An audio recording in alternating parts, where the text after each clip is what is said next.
Senhoras e senhores, se já estava difícil para o George Russell recuperar o campeonato que estava nas mãos do Kimi Antonelli, agora, digamos que a missão ficou 2 vezes mais difícil. Porque no GP da Bélgica, em que o Russell já tinha largado atrás, tinha tomado meio segundo do Antonelli na classificação, ainda na largada, ainda na primeira volta, ele acabou sendo tocado pelo Lewis Hamilton, que foi devidamente punido por isso, mas o inglês da Mercedes terminou indo para a brita e assim abandonando a corrida. Jogando fora, por exemplo, coisa de 12, 13, até mesmo 18 pontos na briga pelo título e viu justamente o Antonelli, italiano, companheiro de equipe e principal rival na briga pelo título, chegando na primeira posição, assim capitalizando 25 pontos e abrindo vantagem em relação ao colega na briga pelo título. Bom, entre aspas, quem acabou se dando bem nessa situação, incrivelmente, foi justamente o pessoal da Ferrari. O Leclerc chegou na segunda posição, enquanto o Hamilton chegou na quarta. E entre eles, Max Verstappen fazendo uma corrida um pouquinho discreta, chegando no último lugar do pódio. O outro ponto positivo dessa corrida também foi os pontos do Gabriel Bortoleto. Chegou na 8ª posição, marcando 4 pontinhos, e agora ele está indo a 10. E só para efeito de comparação, o Bortoleto hoje tem 10 pontos e o Nico Hülkenberg tem 0. Tá? Para o pessoal que estava falando que a Audi ia mandar o Bortoleto embora, cadê vocês agora, né? Pois é. Mas eu não vou puxar tanto o saco assim não, porque o resumo do vídeo não é sobre isso, e sim sobre tudo que aconteceu na corrida, que não foi lá tão movimentada, mas foi ok, né? É melhor ter do que não ter nada para assistir. Seja bem-vindo a mais um vídeo meu aqui no canal Jefferson Fernando, falo de Fórmula 1 todo dia aqui. Não se esqueça de se inscrever para ver mais vídeos meus e já clica no like porque ajuda na divulgação. E é o seguinte, vamos ao que aconteceu na corrida em si, para você não ficar perdido. Já na primeira volta, o Verstappen tomou a primeira posição do Kimi Antonelli antes da reta Camel, terminou perdendo logo depois, mas ele, enfim, conseguiu fazer uma graça ali, enquanto as Ferraris foram para cima dos carros da Mercedes e McLaren, e foi numa dessa que o George Russell, quando ele ia tentar ultrapassar o Hamilton por fora, depois ali da reta queima, ali na curva 5, se não me engano, tomou um toque e acabou indo para a brita, já no começo da prova, sendo eliminado, enfim. A briga pelo título já estava difícil, agora ficou ainda mais. Bom, dali para frente o Hamilton tomou 5 segundos de punição e ainda teve o Leclerc correndo o risco de ficar de fora da pista ou de tomar punição também. Porque o Piastri colocou o carro pertinho dele, eles acabaram se tocando, voou um pedaço de carro para um lado, mas no fim deu tudo certo, ninguém se tirou da pista e também ninguém tomou punição por causa disso. Bom, tiveram algumas outras coisas que aconteceram também, que foi, por exemplo, a quantidade de Virtual Safety Cars. Pelos meus cálculos, foram mais ou menos ali uns 3 Virtual Safety Cars. E em um deles, acabou favorecendo a Ferrari, veja só. Por causa de algum tipo de detrito que estava na pista, tanto é que um fiscal andou para tentar tirar esse Virtual Safety Car, proporcionou um pit stop da Ferrari no momento oportuno, e assim eles saíram na frente do Kimi Antonelli, que já tinha parado. Então, daí em diante, isso daí foi na metade da prova, os pilotos começaram a fazer aquela caça clássica, o Kimi Antonelli perto do finalzinho ultrapassou, e assim se manteve até o final.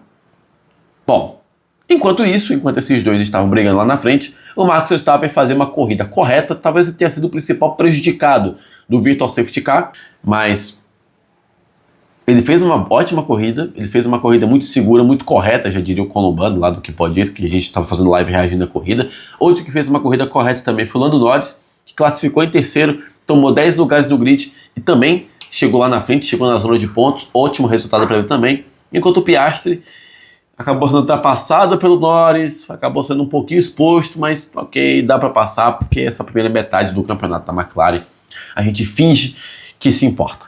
Bom, e teve um outro incidente também, que quando o Hamilton foi fazer o seu pit stop, ali perto com o Leclerc, digamos que, quase que o mecânico resolve abraçar o pneu da Ferrari e quase que o pior acontece, quase que algum membro tinha se quebrado, um mecânico seriamente machucado, mas felizmente nada ocorreu, o Hamilton escapou de uma punição, pelo menos inicialmente, e o mecânico escapou ileso, sem nenhum problema, né? Agora ele nunca mais vai abraçar um pneu na vida dele. O último ponto de destaque da corrida foi uma ultrapassagem dupla do Colapinto. Estava ali disputando posição com Gasly e um outro piloto, eu acho que era o Liam Lawson, quando do nada apareceu o Colapinto, ultrapassou os dois ao mesmo tempo, vencendo aquele duelo.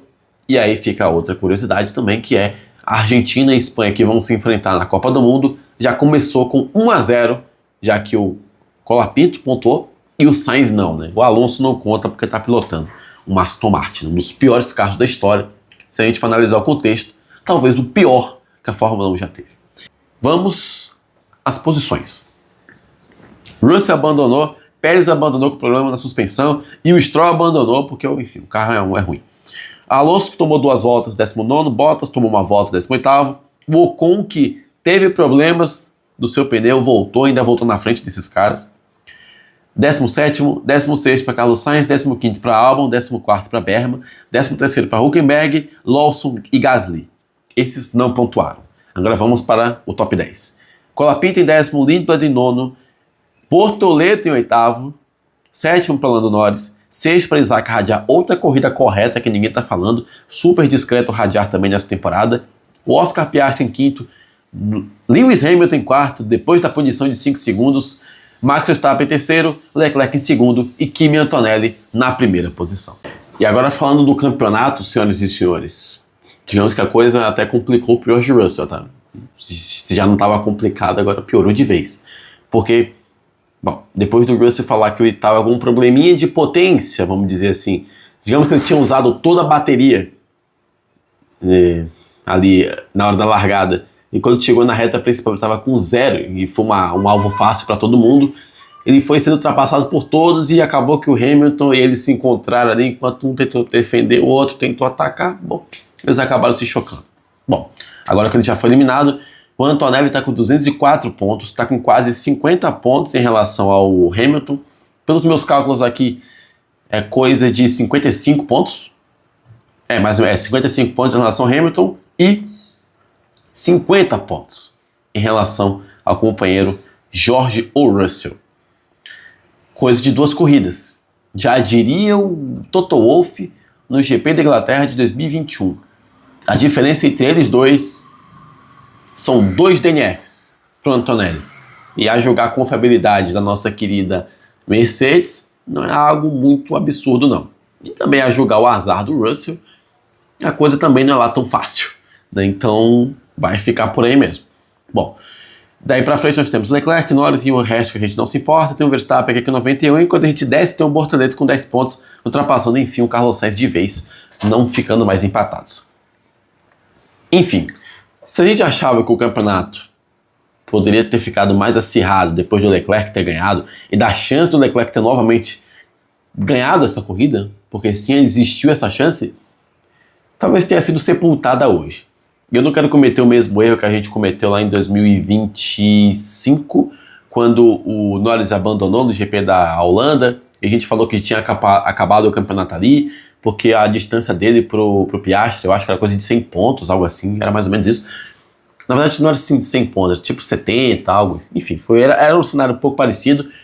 A gente achava que o campeonato tinha acabado e tal, mas a gente viu na segunda metade do ano que alguns erros dos pilotos podem sim proporcionar algo diferente. Podem sim proporcionar um pouco de emoção no final. Uma melhora de alguma equipe pode fazer isso, algo do tipo pode acabar gerando esse efeito, mas não sei dizer para vocês, mas parece ser algo diferente nessa temporada. Porque não é aquele piloto que a gente acha que vai cometer um erro, como aconteceu com o Piastri e também o próprio Lando Norris. Parece que o Antonelli com o carro está num encaixe muito especial. Parece ser algo muito coeso, muito difícil de errar, algo muito difícil de sair do prumo, algo muito difícil de sair das mãos mesmo da Mercedes e do italiano. É como se fosse aquele, não sei se estado de graça é uma heresia, eu acho que não, mas é como se ele estivesse naquele momento de brilho máximo. É como se nada fosse dar errado para o Kimi Antonelli. Até quando algo dá errado para ele, é porque já deu errado com o Russell antes. Quando acontece um problema de confiabilidade com o Antonelli, é porque já tinha acontecido com o Russell antes.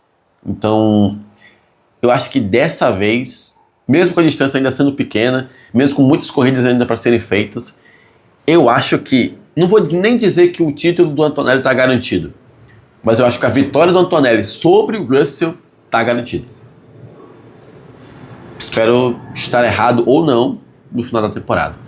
Bom, quero saber suas opiniões, o que vocês acham? Comenta aqui embaixo. Se gostou do vídeo, não esqueça de clicar no like e se inscrever no canal para ver mais vídeos aqui de Fórmula 1, tá? Tamo junto e até o próximo vídeo.